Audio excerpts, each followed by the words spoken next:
Debat calon wakil presiden, cawapres, telah selesai digelar di Jakarta Convention Center, GEC, Senayan, Jakarta pada Minggu 21 Januari 2024. Usai debat, cawapres nomor urut 1, Muhaimin Iskandar atau Kak Imin berkomentar di akun media sosial X-nya, @cakimino. Dalam postingannya, Cak Imin menyebut bahwa solusi dari masalah zaman now yaitu dirinya.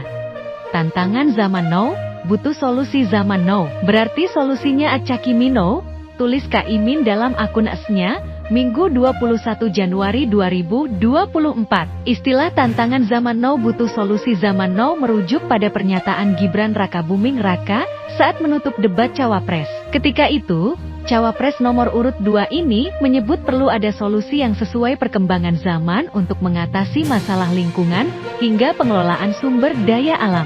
Tantangan ini merupakan tantangan zaman now, membutuhkan solusi zaman now. Tantangannya bagaimana kita mencari titik tengah keseimbangan, lanjutkan hilirisasi, tapi wajib menjaga lingkungan, tingkatkan produktivitas pertanian dan sektor maritim, tapi wajib menjaga keseimbangan alam, ucap Gibran. Saat menutup debat, Kak Imin berjanji akan melakukan pembangunan yang berkelanjutan dengan memperhatikan kelompok-kelompok rentan agar tidak tertinggal jika terpilih di Pilpres 2024. Inti dari pembangunan berkelanjutan adalah tidak ada satupun yang ditinggalkan, dari petani, peternak, nelayan, masyarakat adat dan seluruh kelompok rentan lainnya. Pembangunan berkelanjutan jangan diabaikan, kata Kak Imin dalam closing statement di debat cawapres. Minggu malam, 21 Januari 2024. Kritik itu dilayangkan Cak Imin atas kondisi pembangunan berkelanjutan yang saat ini terkesan diabaikan. Sebab banyak pihak malah sibuk mengurusi kekuasaan yang berkelanjutan. Malah ngurusi kekuasaan yang berkelanjutan, kata Cak Imin. Cak Imin pun mengingatkan kepada para pemimpin sekarang dengan mengutip ayat suci Al-Quran Surat Ar-Rum 30:41. Dia juga mengingatkan pesan dari Paus Fransiskus tentang pentingnya memelihara kondisi lingkungan. Telah nyata kerusakan di darat dan di laut karena ulah tangan manusia, Surat Ar-Rum 30:41. Bahkan Paus Fransiskus juga mengingatkan kepada kita semua, posisi yang rawan bagi kita semua. Kita harus melakukan tobat ekologis, kata Cak Imin. Tobat itu dimulai dari etika. Sekali lagi, etika lingkungan, dan etika pembangunan.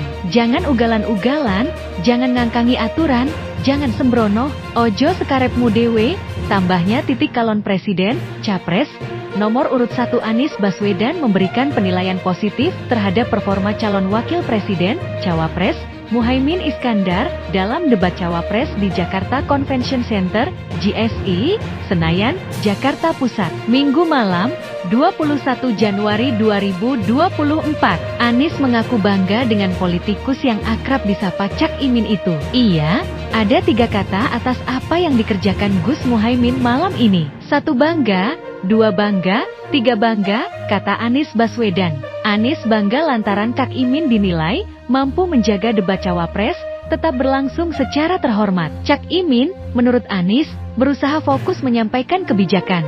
Saya bangga kenapa? Karena Gus Muhaimin menjaga marwah debat, menjadikan forum untuk bicara polisi, bukan definisi, ucap Anies. Selain itu, Anies juga memandang pada kesempatan kali ini, Kak Imin konsisten menjaga forum debat cawapres sebagai forum untuk menunjukkan bagaimana kepemimpinan yang akan ditawarkan Anies Kak Imin, amin, dengan baik. Kepemimpinannya level kebijakan, bukan level yang teknis yang sama sekali jauh dari tingkat kepemimpinan nasional, ujar Anies. Lebih lanjut, menurutnya, dalam debat malam ini, Kak Imin berhasil menunjukkan sikap menghormati dan menghargai lawan bicara. Cak Imin, ujar Anies, tidak sedikit pun merendahkan orang yang sedang menjadi lawan debat. Yang kedua, menunjukkan sikap yang menghormati lawan bicara, menghargai dan tidak sedikit pun merendahkan orang yang sedang menjadi lawan debat. Karena seperti dikatakan tadi, lawan debat adalah teman berpikir, kata Anies.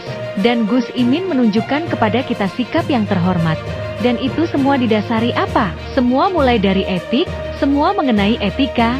Lanjutnya, mantan Menteri Pendidikan itu menjelaskan, kalau etik dihormati dan ditinggikan, maka akan tercermin melalui perilaku. Cak Imin, kata Anies, telah memperlihatkan hal itu. Saya bangga atas apa yang tadi disampaikan oleh Gus Muhaimin. Dan saya yakin rakyat Indonesia pun melihat ini sebagai contoh bagaimana berdialog secara terhormat, kata Anies.